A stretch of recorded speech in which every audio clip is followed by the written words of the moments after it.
তোমার সবথেকে কাছের মানুষই তোমাকে খুব হিংসে করে। যেমন ধরো হোয়াটসঅ্যাপে যারা আছে বা তোমার ফ্রেন্ড সার্কেলে, কারণ অচেনা মানুষেরা কখনো তোমাকে হিংসে করে না বা তোমার ক্ষতি চায় না। ক্ষতি তার দ্বারাই সম্ভব যারা তোমাকে চেনে, যারা তোমার ডিটেলসটা ভালোভাবে জানে, তারাই তোমার ক্ষতি করার চেষ্টা করে। এটা বাস্তব কথা।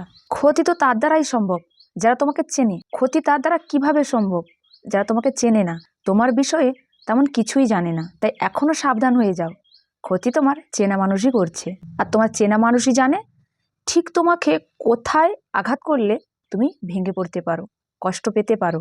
তারা সেখানেই তোমাকে আঘাত করবে। তাই তোমাদের কাছে আমার একটাই অনুরোধ, পেছন থেকে ছুরি মারা মানুষদের কাছ থেকে দূরে থেকো। বিশেষ করে যারা সামনে খুব মিষ্টি কথা বলে, কিন্তু পরখ করে দেখবে তারাই পেছনে তোমার নামে নিন্দে করে, এবং যাদের কাছে নিন্দে করে তারাই কিন্তু এসে আবার তোমাকে বলে। এটা তোমাদের সঙ্গেও নিশ্চয়ই হয়েছে। সেই সব মানুষের কাছ থেকে তোমরা দয়া করে দূরে থেকো।